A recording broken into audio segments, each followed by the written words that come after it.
ಧನುರ್ರಾಶಿ, ಕೆಲಸ ಕಾರ್ಯಗಳಲ್ಲಿ ನಿಮ್ಮ ಭವಿಷ್ಯ ಚೆನ್ನಾಗಿದೆ ಅಂತ ಅರ್ಥ. ಕುಟುಂಬದಲ್ಲಿ ಎಲ್ಲ ವಿಚಾರಗಳಿಗೂ ಕೂಡ ಭಿನ್ನಾಭಿಪ್ರಾಯಗಳು ಹುಟ್ಟುತ್ತೆ. ಆದರೆ ಆ ಅಭಿಪ್ರಾಯಗಳನ್ನು ಸರಿಯಾದಂತಹ ರೀತಿಯಲ್ಲಿ ನೀವು ತಿಳಿದು ಮುಂದುವರಿಸ್ಕೊಂಡು ಹೋಗಬೇಕಾದಂಥದ್ದು ಅತಿ ಮುಖ್ಯವಾಗುತ್ತೆ.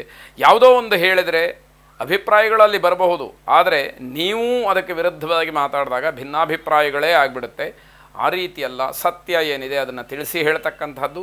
ನೀವು ಯಾವ ವಿಷಯವನ್ನು ತಿದ್ದುಕೊಳ್ಳೋದಕ್ಕೆ ಅವಕಾಶ ಇದೆ, ತಿದ್ದುಕೊಳ್ಬೇಕಾಗತ್ತೆ, ಅಂತಹ ವಿಷಯಕ್ಕೆ ಮನಸ್ಸನ್ನು ಮಾಡಿ ಪರಿವರ್ತನೆಯನ್ನು ಮಾಡಿಕೊಂಡ್ರೆ ಯಾವುದೇ ರೀತಿಯ ಸಮಸ್ಯೆಗಳು ಆಗದೇ ಇರತಕ್ಕಂಥ. ವಿದೇಶಿ ಕಂಪನಿಗಳಿಂದ ಉತ್ತಮವಾದಂತಹ ಕೆಲಸಕ್ಕೆ ಆಹ್ವಾನ ಸಿಕ್ಕಬಹುದು ಅನ್ನುವಂತಹ ಸೂಚನೆಯನ್ನು ಈ ದಿವಸ ನೀವು ನೋಡ್ತೀರಿ. ನಿಮ್ಮ ಸಮಸ್ಯೆಗಳನ್ನು ಬಿಡಿಸಿ ಹೇಳಿಕೊಂಡ್ರೆ ಪರಿಹಾರ ನಿಮಗೆ ಸಿಕ್ಕುವಂಥದ್ದಾಗುತ್ತೆ. ಶುಕ್ರಗ್ರಹ ಮಂತ್ರವನ್ನು ಶ್ರವಣ ಮಾಡಿ.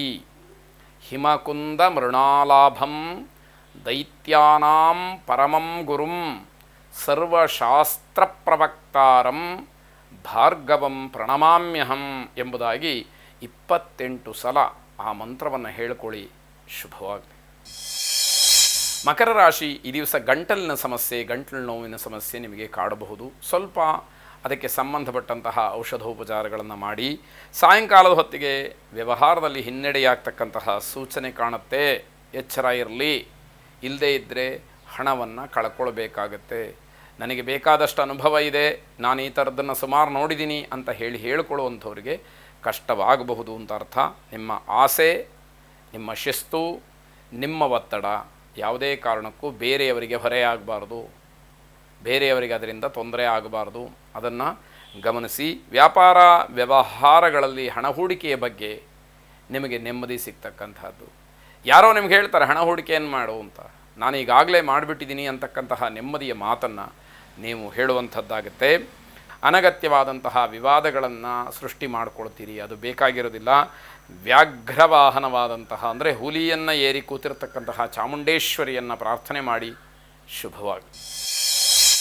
ಕುಂಭರಾಶಿ, ಅತಿಯಾದಂತಹ ಭೋಗ ಜೀವನವನ್ನು ನಡೆಸುವಂಥವರಿಗೆ ಅನ್ನದ ಬೆಲೆ ಗೊತ್ತಾಗುವಂಥದ್ದು. ಯಾವುದೋ ಕೆಲಸ ನಿಮಿತ್ತ ದೂರದೂರಿಗೋ ದೂರದ ಒಂದು ಸ್ಥಳಕ್ಕೋ ಪ್ರಯಾಣವನ್ನು ಮಾಡಿರ್ತೀರಿ, ಅಲ್ಲಿ ಏನೂ ಸಿಕ್ಕುವುದಿಲ್ಲ. ಅಂತಹ ಸಂದರ್ಭದಲ್ಲಿ ಅನ್ನಕ್ಕೋಸ್ಕರವಾಗಿ ಹಾಹಾಕಾರವನ್ನು ಪಡಬೇಕಾದಂತಹ ಪರಿಸ್ಥಿತಿ ಒದಗಬಹುದು ಅನ್ನುವಂಥದ್ದು. ಹಲವಾರು ವಾದ ವಿವಾದಗಳು ಏರ್ಪಾಟಾಗತ್ತೆ. ಜನರಿಂದ ನಿಮ್ಮ ಭಾವನೆಗಳಿಗೆ ಗೌರವ ಸಿಗ್ತಕ್ಕಂಥದ್ದಿದೆ. ಸಿಟ್ಟು ತಾರಕಕ್ಕೆ ಇರುತ್ತೆ. ಜೊತೆಯಲ್ಲಿರ್ತಕ್ಕಂಥವ್ರಿಗೆ ಅದರ ಪ್ರಭಾವ, ಅದರಿಂದ ಆಗತಕ್ಕಂತಹ ಪರಿಣಾಮ, ತೊಂದರೆ ಇವೆಲ್ಲವೂ ಕೂಡ ಇರತಕ್ಕಂಥದ್ದು. ಕುಟುಂಬ ಸದಸ್ಯರಾಗಲಿ ಸ್ನೇಹಿತರಾಗಲಿ ಯಾರೂ ಕೂಡ ಇವತ್ತು ನಿಮ್ಮ ಸಹಾಯಕ್ಕೆ ಬರುವುದಿಲ್ಲ. ಯಾಕೆ? ನಿಮ್ಮ ವರ್ತನೆ, ನಿಮ್ಮ ಕೋಪ, ಇದರಿಂದ ನನಗೇನು ತೊಂದರೆ ಆಗುತ್ತೋ ಅನ್ನುವಂತಹ ಭಯ ಅವರಿಗಿರುತ್ತೆ. ಹಾಗಾಗಿ ತೊಂದರೆಗಳಾಗತ್ತೆ. ಹೊಸ ಪದಾರ್ಥಗಳು ಮನೆಗೆ ಬರಬಹುದು. ಈ ಯೋಗ ನಿಮಗೆ ಇರುವಂಥದ್ದು. ವೈಷ್ಣವಿ ಮಂತ್ರವನ್ನು ಶ್ರವಣ ಮಾಡಿ. ಶುಭವಾಗಿ. ಕೊನೆಯದಾಗಿ ಮೀನರಾಶಿ, ಕೆಲಸವನ್ನು ಕೊಡಿಸ್ತೀನಿ ಅಂತಲೋ ಅಥವಾ ಇನ್ಯಾವುದೋ ಒಂದು ಅನುಕೂಲವನ್ನು ಮಾಡ್ತೀನಿ ಅಂತಲೋ ಆಮಿಷವನ್ನು ಒಡ್ಡಿ ನಿಮ್ಮಿಂದ ಹಣವನ್ನು ವಸೂಲಿ ಮಾಡಬಹುದು. ನಿಮಗೆ ಮೋಸವಾಗಬಹುದು, ವಂಚನೆಗೆ ನೀವು ಒಳಗಾಗಬಹುದು. ಎಚ್ಚರಿಕೆ ಇರಲಿ. ಯಾವ ಕೆಲಸ ಹೇಗಾಗುತ್ತೆ, ಯಾವುದಕ್ಕೆ ಹಣ ಕೊಡಬೇಕು ಅನ್ನುವಂತಹ ವಿವೇಕ ನಿಮ್ಮಲ್ಲಿ ಜಾಗೃತವಾಗಿರಬೇಕು. ದುಡಿಯುವಂತಹ ಶಕ್ತಿ ಇದ್ದರೂ ಕೂಡ ಮನೋಬಲ ನಿಮಗೆ ಕಡಿಮೆ ಆಗ್ತಕ್ಕಂಥದ್ದು. ಯಾವಾಗ ಮೋಸ ಆಗುತ್ತೆ, ವಂಚನೆ ಆಗುತ್ತೆ, ಆವಾಗ ಅದೇ ಯೋಚನೆಗಳು ಪುನರಾವರ್ತಿ ಆಗ್ತಕ್ಕಂಥದ್ದಾಗಿ ನಮ್ಮ ಧೈರ್ಯ ಇನ್ನಷ್ಟು ಕುಗ್ಗುವಂಥದ್ದಾಗತ್ತೆ. ವಿರೋಧಿಗಳ ಬಗ್ಗೆ ಎಚ್ಚರ ಇರಲಿ. ಮೋಸ ಮಾಡಬೇಕು ಅಂತಲೇ ಕಾಯ್ತಾ ಇರ್ತಾರೆ. ನಾವು ಎಚ್ಚರ ತಪ್ಪಿದರೆ ಅದರ ಪ್ರಭಾವ, ಪರಿಣಾಮ ದ್ವಿಪ್ಪಟ್ಟು ನಮ್ಮ ಮೇಲೆ ತೊಂದರೆಗೆ ಕಾರಣವನ್ನು ಮಾಡುತ್ತೆ ಅಂತ ಅರ್ಥ. ಮನೆಯಲ್ಲಿ ಸಣ್ಣ ಪುಟ್ಟ ಸಮಸ್ಯೆಗಳು ಕೂಡ ಬೇಸರವನ್ನು ತರತಕ್ಕಂಥದ್ದಾಗುತ್ತೆ. ಕನಕದುರ್ಗಾ ಪ್ರಾರ್ಥನೆಯನ್ನು ಮಾಡಿ.